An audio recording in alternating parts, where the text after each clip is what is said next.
केंद्र की मोदी सरकार ने अपने मंत्री नितिन गडकरी को बड़ा झटका दे दिया है। मोदी सरकार ने जो फैसला लिया है उससे नितिन गडकरी को लगा झटका, साथ ही साथ उनके एक ड्रीम प्रोजेक्ट को भी बड़ा झटका लगा है। तो ऐसा क्या फैसला लिया है मोदी सरकार ने जिससे उनके ही बड़े मंत्री को लगा झटका, और क्या है पूरी खबर जानेंगे इस रिपोर्ट में। केंद्र की मोदी सरकार ने नितिन गडकरी को बड़ा झटका दिया है। नितिन गडकरी के ड्रीम प्रोजेक्ट को स्थगित कर दिया गया है। केंद्र सरकार ने बहुप्रतीक्षित सैटेलाइट आधारित टोल वसूली यानी जीएनएस योजना को स्थगित कर दिया गया, और ये योजना नितिन गडकरी का ड्रीम प्रोजेक्ट था। दरअसल राष्ट्रीय राजमार्गों को टोल प्लाजा मुक्त करने और जितनी दूरी उतना टोल टैक्स के सिद्धांत पर आधारित जीएनएस यानी सैटेलाइट आधारित टोल प्रणाली पर नितिन गडकरी लंबे समय से काम कर रहे थे। इस योजना के तहत वाहन जितनी दूरी तय करता उतना ही टोल अपने बैंक खाते से कट जाता, यानी गाड़ी बिना रुके टोल पार करती।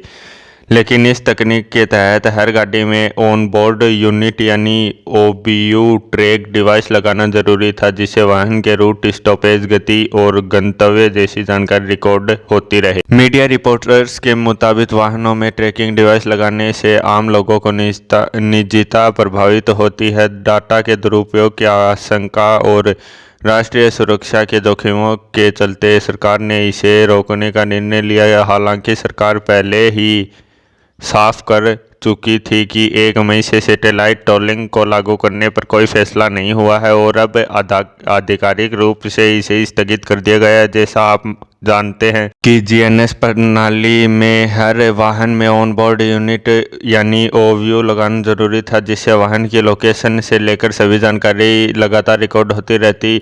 अधिकारियों के अनुसार इससे वीआईपी मूवमेंट ट्रैक होने का खतरा था, नागरिकों की निजी जानकारी लीक होने की आशंका थी और डाटा का दुरुपयोग होने की आशंकाएं भी थी, और इसे बड़े सुरक्षा के जोखिम के तौर पर देखा जा रहा था, और इन्हीं कारणों के कारण सरकार ने इसे स्थगित करने का फैसला लिया है। बड़ी बात तो यह है कि बेंगलुरु, मैसूर, परवे और हरियाणा के कुछ हिस्सों में जीएनएस टेक्नोलॉजी का ट्रायल भी किया था, लेकिन इसके बावजूद इस योजना को ठंडे बस्ते में डाल दिया गया,